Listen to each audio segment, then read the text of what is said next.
नवरात्रि देखो पर्व दशहरा आया है, साथ बुराई पर अच्छाई का संदेशा लाया है। नमस्कार, आप सभी का स्वागत है ईवी स्टार न्यूज में। आपके साथ मैं अंजलि आप सभी का स्वागत करते हैं हमारे इस खास पेशकश विजयदशमी पर। हमारे इस खास पेशकश जय श्री राम में 9 दिनों तक चलने वाले मां भवानी के पावन पर्व का आज 10वां दिन है। 10वां दिन मतलब विजयदशमी का पर्व। इसे बड़े ही धूमधाम के साथ मनाया जाता है। लेकिन आप जानते हैं कि शारदीय नवरात्र के दिन ही इसे क्यों मनाया जाता है? आखिर इसके पीछे का कारण क्या है? आइए आपको दिखाते हैं अपने इस खास रिपोर्ट में।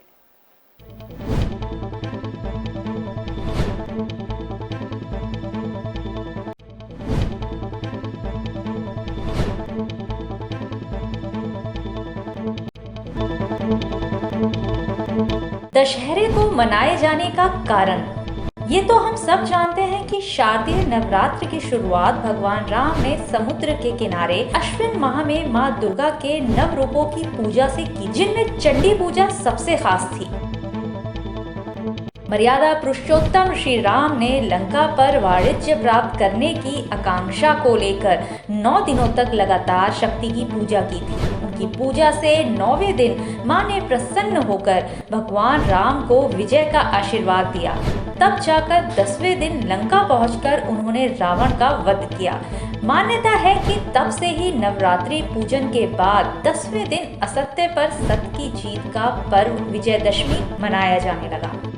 लंका युद्ध में विजय प्राप्ति के लिए ब्रह्मा जी ने श्री राम को चंडी देवी की पूजा की सलाह दी थी।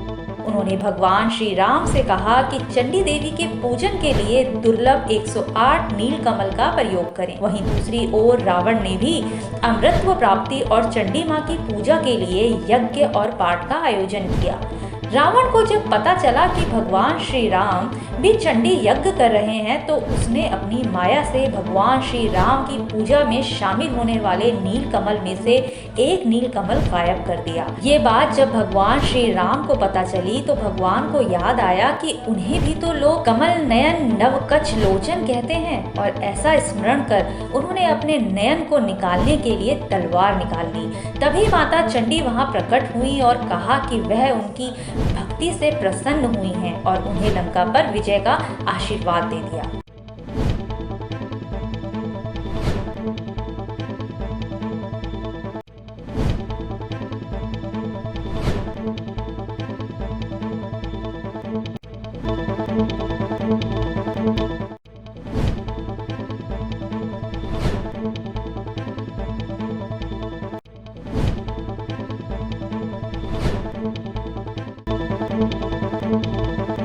दशहरे का महत्व। अश्विन मास में शुक्ल पक्ष की दशमी तिथि को दशहरे का त्योहार मनाया जाता है। इस त्योहार को लेकर मान्यता है कि इस दिन प्रभु श्री राम ने रावण और मां दुर्गा के महिषासुर का वध किया था। वास्तु के अनुसार दशहरे पर कुछ उपाय करने से जीवन में सुख समृद्धि पाई जाती है। दशहरे के दिन ही भगवान श्री राम ने अत्याचारी रावण का वध कर विजय हासिल की थी और कहा जाता है कि यह युद्ध 9 दिनों तक लगातार चला। इसके बाद 10वें दिन भगवान राम ने विजय हासिल की। इसके बाद भगवान राम माता सीता को उसकी कैद से मुक्त करा कर लाए। वहीं यह भी कहा जाता है कि भगवान राम ने युद्ध पर जाने से पहले मां दुर्गा की आराधना की थी और मां ने प्रसन्न होकर उन्हें विजयी होने का वरदान दिया था। इसके अलावा एक और मान्यता भी है कि मां दुर्गा ने दशहरे के दिन महिषासुर का वध कर जीत हासिल। माना जाता है कि तारा उदय होने के साथ विजय नामक काल होता है। ये काल सर्व कार्य सिद्धिदायक होता है। भगवान श्री राम ने इसी विजय काल में लंका पर चढ़ाई करके रावण को परास्त किया था। दशहरा वर्ष की 3 अत्यंत शुभ तिथियों में से भी एक माना गया है। इस दिन लोग नया कार्य भी प्रारंभ करते हैं। साथ ही क्षत्रिय वर्ग के लोगों की ओर से इस दिन शस्त्र पूजा किए जाने की भी परंपरा है। इसी दिन ब्राह्मण सरस्वती पूजन तथा वैश्य वही पूजन करते हैं।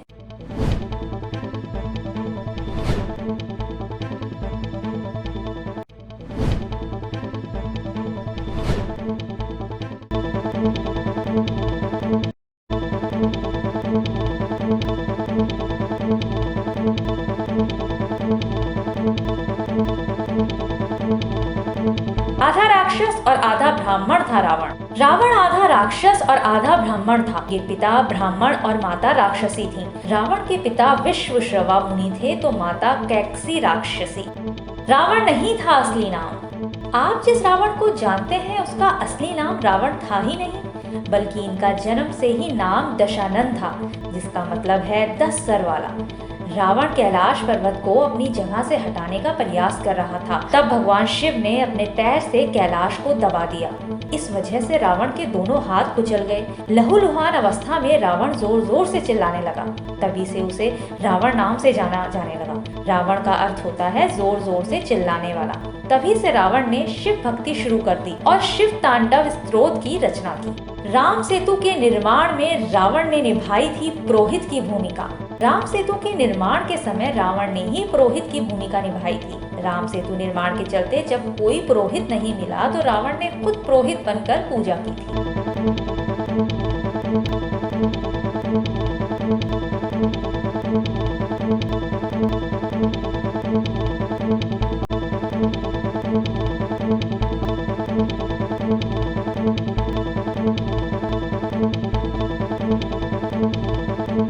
महंगाई और भ्रष्टाचार आज के युग का रावण। दशहरा पर्व की धूम नवरात्रि पर्व के साथ ही शुरू हो जाती है और इन 9 दिनों में विभिन्न जगहों पर रामलीलाओं का मंचन किया जाता है। 10वें दिन भव्य झांकियों और मेलों के आयोजन के पश्चात रावण के पुतले का दहन कर बुराई के खात्मे का संदेश दिया जाता है। रावण के पुतले के साथ वैसे तो मेघनाद और कुंभकर्ण के पुतले का भी दहन किया जाता है, लेकिन पिछले कुछ वर्षों से लोग सामाजिक बुराइयों तथा अन्य मुद्दों से संबंधित पुतले भी फूंकते हैं। कई रामलीलाओं में महंगाई और भ्रष्टाचार के पुतले भी फूंके जाते हैं। विभिन्न राज्यों में दिखती हैं अलग अलग झलकियाँ। इस दिन बंगाल में दुर्गा प्रतिमा विसर्जन का आयोजन किया जाता है। बंगाल में पूरे नवरात्रि में दुर्गा उत्सव बड़े धूमधाम से मनाया जाता है। इस दिन शमी वृक्ष का पूजन बेहद शुभ माना गया है। साथ ही शाम के समय नीलकंठ पक्षी का दर्शन भी शुभ होता है। इस पर्व की खास बात यह है कि इसे भारत में विभिन्न जगहों पर अलग अलग ढंग से मनाया जाता है। उत्तर भारत में जहां भव्य मेलों के दौरान रावण का पुतला दहन कर हर्षोल्लास मनाया जाता है, वहीं दक्षिण भारत में कुछ जगहों पर रावण की पूजा की जाती है। विजयदशमी को देश के हर हिस्से में मनाया जाता है। बंगाल में इसे नारी शक्ति की उपासना और माता दुर्गा की पूजा अर्चना के लिए श्रेष्ठ समयों में से एक समय माना जाता है। अपनी सांस्कृतिक विरासत के लिए मशहूर बंगाल में दशहरे का मतलब है दुर्गा पूजा। बंगाली लोग 5 दिनों तक माता की पूजा अर्चना करते हैं, जिसमें 4 दिनों का अलग अलग महत्व होता है। ये 4 दिन पूजा के 7वें, 8वें, 9वें और 10वें दिन होते हैं, जिनमें क्रमशः सप्तमी, अष्टमी, नौमी और दशमी के नामों से जाना जाता है। 10वें दिन प्रतिमाओं की भव्य झांकियां निकाली जाती हैं और उनका विसर्जन पवित्र गंगा में किया जाता है। गली गली में माँ दुर्गा की बड़ी बड़ी प्रतिमाओं को राक्षस महिषासुर का वध करते हुए दिखाया जाता है।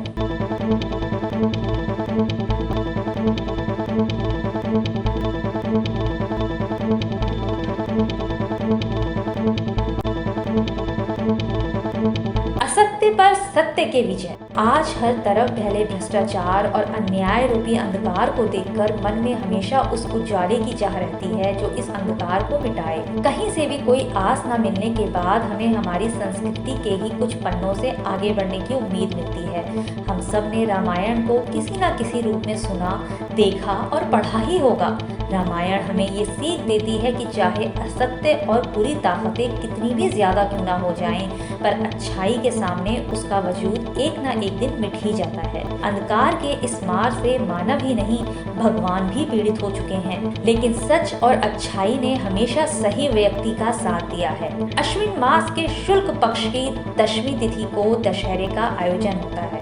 भगवान राम ने इसी दिन रावण का वध किया था। इसे असत्य पर सत्य के विजय के रूप में मनाया जाता है, इसलिए इस दशमी को विजयदशमी के नाम से जाना जाता है। दशहरा वर्ष की 3 अत्यंत शुभ तिथियों में से एक है। अन्य 2 हैं चैत्र शुक्ल की एवं कार्तिक शुक्ल की प्रतिपदा। इसी दिन लोग नया कार्य प्रारंभ करते हैं, साथ ही शस्त्र पूजा भी की जाती है। प्राचीन काल में राजा लोग इसी दिन विजय की प्रार्थना कर रण यात्रा के लिए प्रस्थान करते थे और इस दिन जगह जगह मेले भी लगाए जाते हैं। दशहरे का पर्व 10 प्रकार के पापों काम, क्रोध, लोभ, मोह, मद, मत्सर, अहंकार, आलस्य, हिंसा और चोरी के परित्याग का सत्प्रेरणा प्रदान करता है। राम और रावण की कथा तो हम सब जानते ही हैं, जिसमें राम को भगवान विष्णु का एक अवतार बताया गया है। राम महान राजा दशरथ के पुत्र थे और पिता के वचन के कारण उन्होंने 14 साल का वनवास सहर्ष स्वीकार किया था। लेकिन वनवास के दौरान ही रावण नामक एक राक्षस ने भगवान राम की पत्नी सीता का हरण कर लिया था। अपनी पत्नी को असुर रावण से छुड़ाने और इस संसार को रावण के अत्याचार से मुक्त कराने के लिए राम ने रावण के साथ 10 दिनों तक युद्ध किया था और 10वें दिन रावण के अंत के साथ इस युद्ध को समाप्त कर दिया था। वह चाहते तो अपनी शक्तियों से सीता को छुड़ा सकते थे, लेकिन मानव जाति को ये पाठ पढ़ाने के लिए कि हमेशा बुराई अच्छाई से नीचे रहती है और चाहे अंधेरा कितना भी घना क्यों ना हो, एक ना एक दिन मिट ही जाता है, उन्होंने मानव योनि में जन्म लिया और एक आदर्श प्रस्तुत किया। दशहरा भारत के उन त्योहारों में से है जिसकी धूम देखते ही बनती है। बड़े बड़े पुतले और झांकियां इस त्योहार का रंगारंग बना देती हैं। रावण, कुंभकर्ण और मेघनाथ के पुतलों के रूप में लोग बुरी ताकतों को जलाने का प्रण लेते हैं। इस दिन जलेबी खाने का खासा महत्व है। आज दशहरे का मेला जगह की कमी की वजह से छोटा होता जा रहा है, लेकिन दशहरा आज भी लोगों के दिलों में भक्ति भाव को ज्वलंत कर रहा है।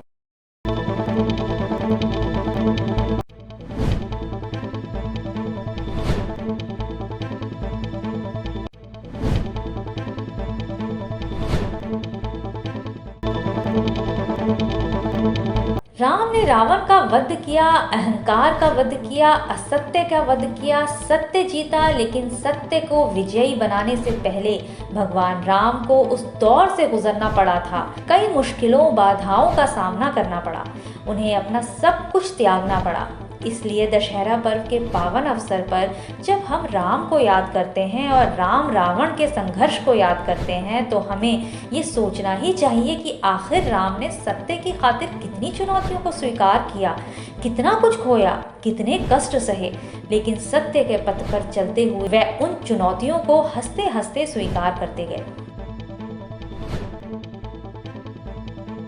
ऐसे में जब हम श्री राम का स्मरण करते हैं तो सहज रावण और उसका अहंकार हमारे सामने चुनौतियां प्रस्तुत करते हुए खड़ा हो जाता है और शायद तभी हम सत्य की खातिर हर मुश्किलों से जूझने के लिए अपने आप को तैयार कर पाते हैं। दशहरे का यही संदेश हमें हर साल रावण का पुतला फूंकने के लिए प्रेरित करता है, ताकि हम सनातन धर्मियों को ये पता रहे हमारा लक्ष्य मानव कल्याण का है, जिसमें अहंकार, स्वार्थ और अनैतिकता का कोई स्थान नहीं है। और शायद तभी रावण का पुतला दहन किया जाता है। पूरा भारत, या यूं कहिए कि हर वो भारतीय जिसे असत्य को अपने व्यक्तित्व से दूर करना पड़ता है, लेकिन मानव मस्तिष्क में भ्रांतियों और छुटकारा पाने के लिए सत्य के प्रति प्रतीक राम के कृत्य को हमें याद करना ही होगा।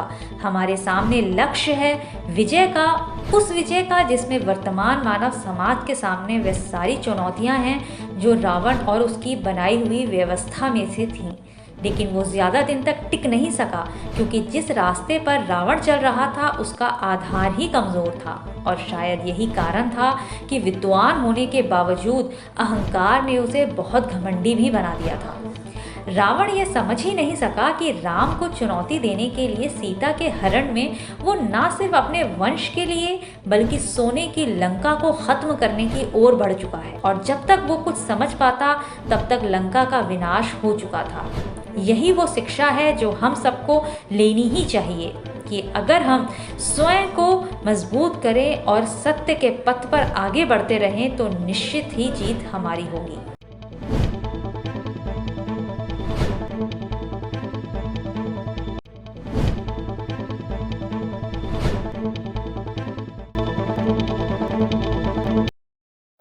असत्य पर सत्य की जीत ये थी विजयदशमी के पर्व के दिन यही मनाई जाती है।